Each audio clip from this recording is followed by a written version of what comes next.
Well, with temperatures on the rise, first responders are already off to a busy start to the weekend.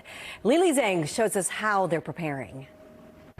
Right now, MedStar's extreme weather protocol is in effect. That means patients who are outside in unprotected areas receive higher priority response in order to limit exposure. A supervisor with MedStar says their data shows historically call volume goes up when it gets hotter. Now, that does not mean all calls are heat-related illnesses. He says in some cases, a patient may have underlying conditions made worse by the heat. They are prepared to answer more calls this weekend with proper staffing and equipment. So if you don't have to be out in the heat, don't. But if you don't have any other means or you have to be out in the heat, then try to plan in advance. Try to hydrate before you're out in the heat. And we know just yesterday alone, MedStar answered 6 calls related to heat illnesses. We know that 3 people needed to be hospitalized. In Fort Worth, Lily Zhang, NBC5. And to Washington now.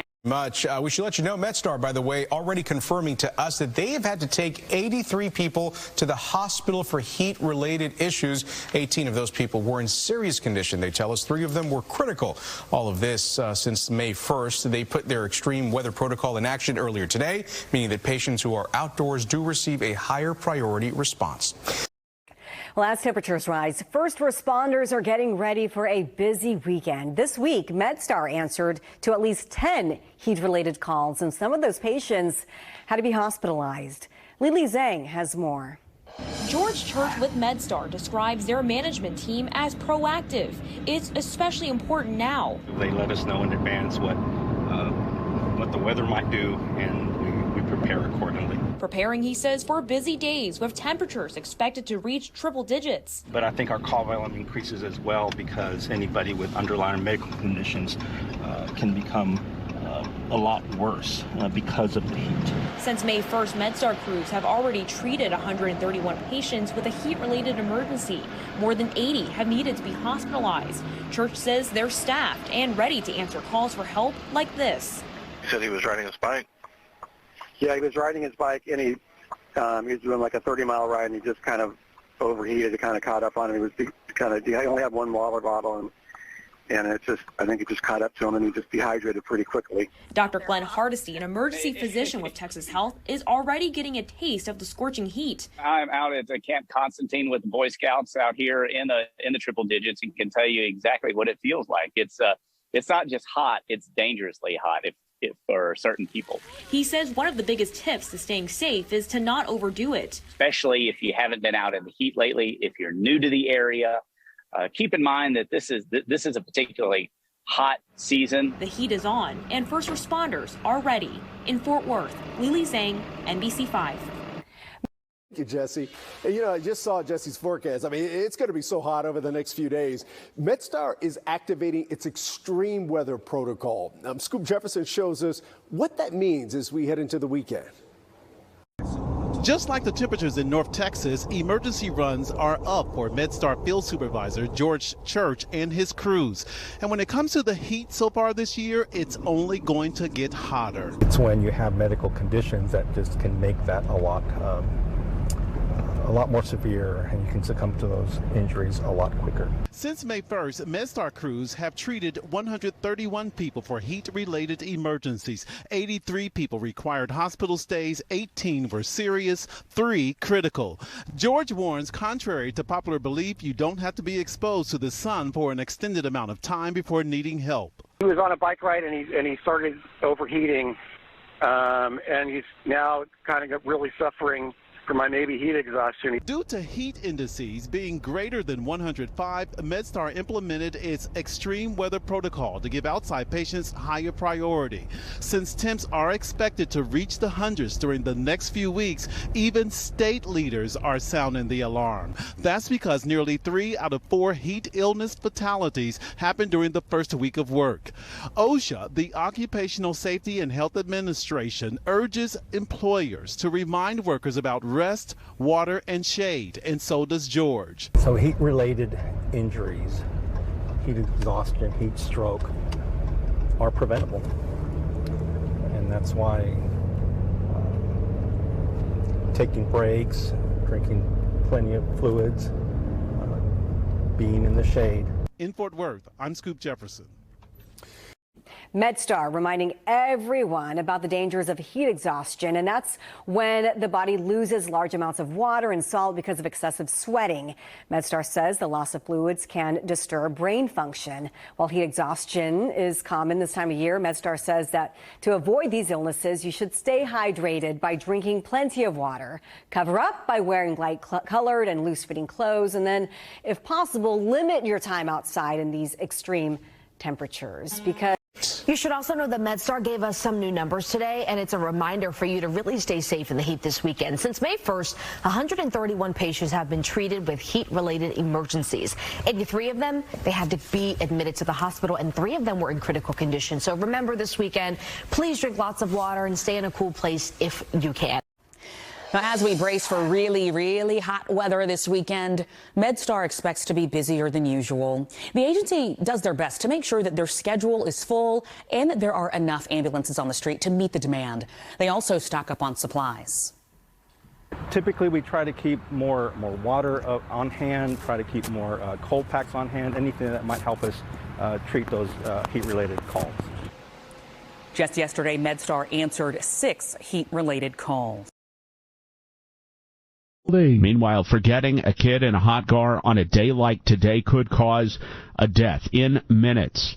First responders say it could happen to anyone. Everyone knows it gets hot in Texas, and most people are aware that you shouldn't leave your kids in hot cars. Despite that, Texas leads the nation in child hot car deaths. MedStar's Matt Zavodsky says everyone gets distracted, so when temperatures get hot like they are today, you should go out of your way to prevent leaving a kid in the back seat. You can try things like riding with a stuffed animal in your kid's car seat. When they're in the car seat, the stuffed animal sits up front with you. When you arrive at wherever you're going, you'll wonder, wow, why is that teddy bear, why is that stuffed animal in the front seat?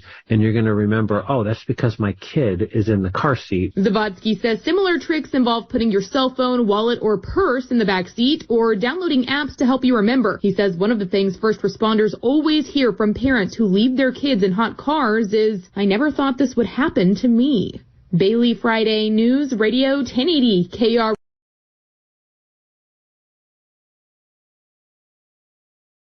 News Center. Now, it really doesn't matter that it's not officially summer yet. This is North Texas. It's already hot. Winter heat advisory tomorrow as the temps going to be the hottest that we've seen so far this year. Crews have already started treating dozens of people with heat emergencies. So how do you deal with the heat? On today's Ask the Expert, we're joined by Matt Zavodsky from MedStar. Matt, thank you so much for taking the time. Good afternoon. We're not ready. No, we're not. This stuff doesn't show up until July and August. Can you be ready for this kind of heat? We will get more ready, if you will, later in the summer, but having it occur this early in the summer is why I think we're seeing so many patients with heat-related emergencies. They're just not ready.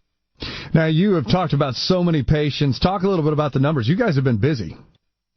Yeah, since May, we've had 131 patients with a primary chief complaint of a heat-related emergency. That doesn't even take into account the hundreds that have had asthma conditions and emphysema conditions and heart conditions that the heat has exacerbated. But, yeah, it's been crazy. Yeah, we've had so many people move here into North Texas that have never experienced a Texas summer, and they're getting a jump start on it this year.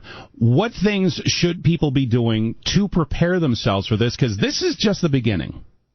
Yeah, honestly, the best advice is on days like this, and certainly the weekend from what Rick was predicting, just stay home. If you have air conditioning, go to the mall, go somewhere where there's air conditioning. Limit your time outdoors if you do need to go outside. We had a case just today where a gentleman was out working in the yard all day, and we're like, seriously? Have you not been listening to KRLD? Should That's not always be wise that. Advice. Exactly right. One thing that your listeners probably don't realize is that we talk about hydration, but you really need to begin tanking up early. So if you know that you're going to be out on Saturday or on Sunday, start drinking water heavily now so that you're tanking up, you're having that hydration in your system already, and then in addition to that, just continually hydrating the entire time that you're outside. All right, now let's say you're not doing the tanking, you're not doing the hydration, you're outside, and you start feeling some certain symptoms. What are some of the symptoms you need to look for to know, hey, I need to get inside? The great thing about a heat-related emergency is they come in phases, and if you can catch it early, you can stop it from getting worse. The first phase are heat cramps. Your muscles are cramping up. You start getting some belly pain. That's a sign. Get into a cooler environment. Take a break. If you stay out in that environment, you're going to get heat exhaustion where you're sweating profusely. People are going to get pale, sweaty, nauseous, vomiting. If that goes untreated, then that could progress into heat stroke, which is where the body has lost its ability to control the temperature. These people are dry. They're very hot. Any one of those conditions can progress. Heat stroke is a true life-threatening emergency. Call 911. Heat exhaustion, get out of the heat, go into a cool environment. You can usually recover without us having to come out. We're talking about temps at 103 or so, but at what temperature do you normally start seeing people start to suffer from heat stress? It's a lot cooler than that, isn't it? A lot of it has to do with the real feel. So the ambient temperature combined with the humidity. The heat normally index. We begin to see this spike in hot weather emergencies, usually around 95 degrees real feel. However, some people, if they're exposed to 85 or 90 degree weather for 8 hours and they didn't take the proper precautions, that could lead to heat-related illness. We see that a lot in the elderly where they're trying to save money on air conditioning and they stay in a warm environment of 80, 85 degrees for an entire day, and they could have a heat-related emergency.